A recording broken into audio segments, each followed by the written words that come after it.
Two soulmates destined to be together is what everyone witnessed when it came to Jan and Quiana Pietrzak. When people saw this beautiful couple together, they knew that they were in love. Jan was a Marine, while Quiana had a career in health education. So, what exactly happened to them? Well, it's about that time for you to take a break and grab a snack. Let's break down the events that occurred in October of 2008. Welcome to our channel.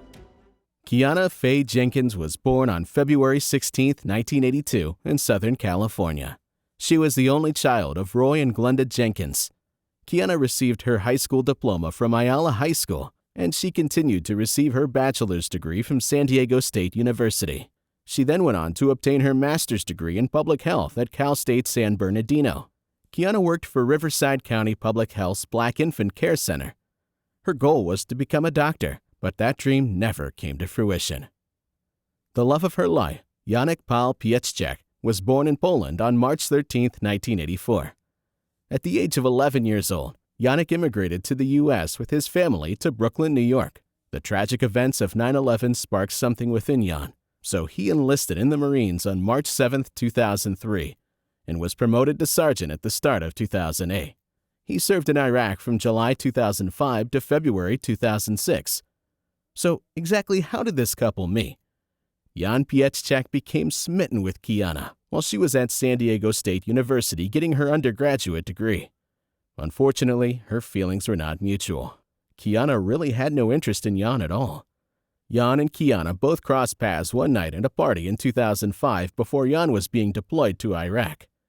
Janek ended up serving in Iraq from July 2005 to February 2006 as a helicopter mechanic. When he transferred back to the U.S. in 2006, he was stationed at Camp Pendleton and worked as a helicopter mainframe mechanic with the Marine Medium Helicopter Squadron. They worked, they studied, they were a perfect example for anybody, said Jan Pietrzak's mother, Henryka Pietrzak-Varga, now living in Pennsylvania. After much persistence, Quiana finally agreed to go out with Jan. When he looked at her, you could tell, Glenda Faye Jenkins said. This was someone who loved her as much as I did. On August 8, 2008, Jan and Quiana tied the knot.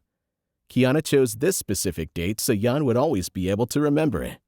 Just 2 short months after the couple married, on October 15, 2008, Jan and Quiana failed to report to work, which was unusual.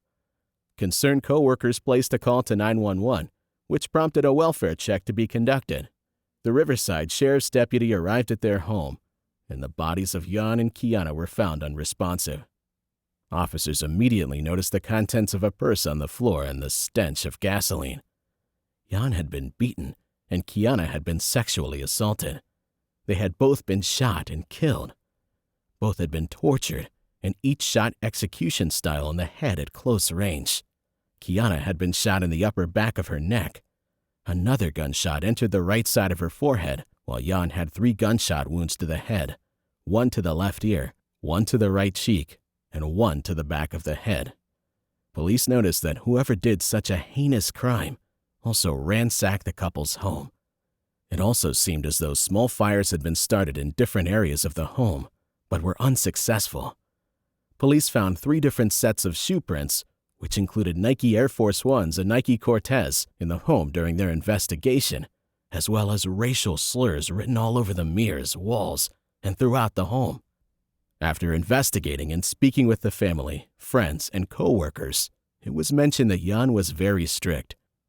When it came to the newer Marines, Jan wanted things done right and felt that if they didn't do it right, lives could be at stake.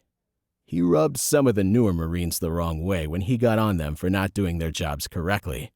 These were Marines that were under his command. A full military funeral was held on October 25, 2008, with a 21-gun salute. They were buried together. Now, during the investigation, investigators kept hearing the name Lance Corporal Tyrone Miller being brought. Tyrone Miller was under the supervision of Jan. Of course, he denied any involvement. He stated that on the night of the murders, he was at home with his family, but then he recanted his story once the police mentioned they could pull his phone records. Finally, he said that he had been out with friends, and they were driving by Pietrzak's house about 2 weeks ago, around the time of the murder. During the investigation, he stated, hoodies, baggy shirts, blue bandanas. When asked about what type of shoes he likes to wear, he says, probably Jordans and Chucks, Air Force Ones. Air Force Ones were one of the prints that were found at the murder scene.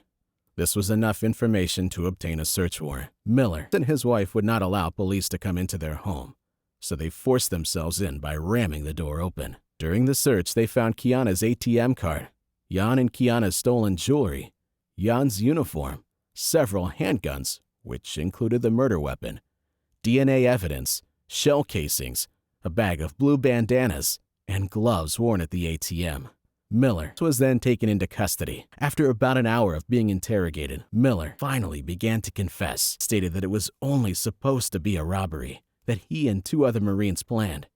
He gave up the names of Emery's John, 18, and Kevin Cox, who was 20. Towards the end of the interrogation, he also named one more accomplice, Private Keyshawn Psycho Sykes, who was 21.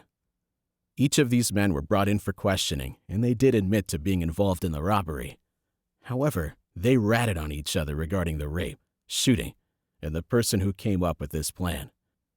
After the investigation, interrogations, evidence found from the homes of each of these men, and talking with the family, friends, and others, the police were able to figure out what went down. On the morning of October 15, 2008, 4 men went to the home of Jan and Quiana with blue bandanas covering their faces. However, their initial plan to rob them was unsuccessful, so they came up with another plan. They had Cox knock on the door because they knew Jan would probably open the door for him. They were right. Jan opened the door with a large knife in his hand. At that point, all 4 men rushed towards Jan with guns. After struggling, they bound and gagged both Jan and Quiana. They then raided the home looking for various items and money.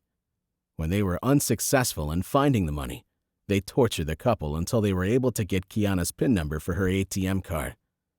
Then, Sykes and Miller made Jan watch as they raped and tortured Quiana for hours. Miller then ordered Emery's John to execute Jan and Quiana. The men wrote racial insults on the mirrors and walls as they tried to set the home on fire. They did this in hopes of misleading the police. They did all of this for money and revenge. Police also learned that this was not these Marines' first rodeo. They often committed home invasions and burglaries. Miller, Cox, Johns, and Sykes were each charged with 2 counts of first-degree murder, with special circumstances, as the murders were committed during a robbery and sexual assault.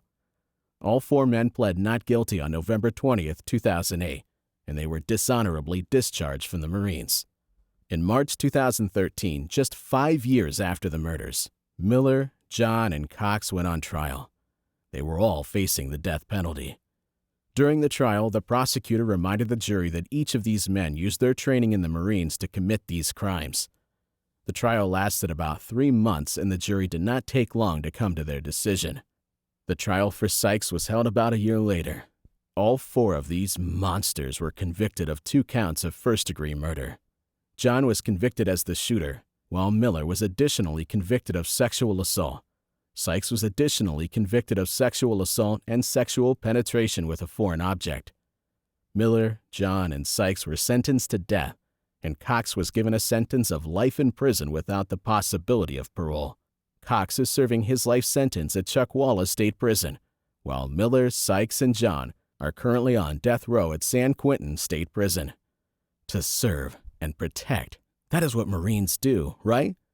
What would make someone who has the job of being a Marine hurt their own?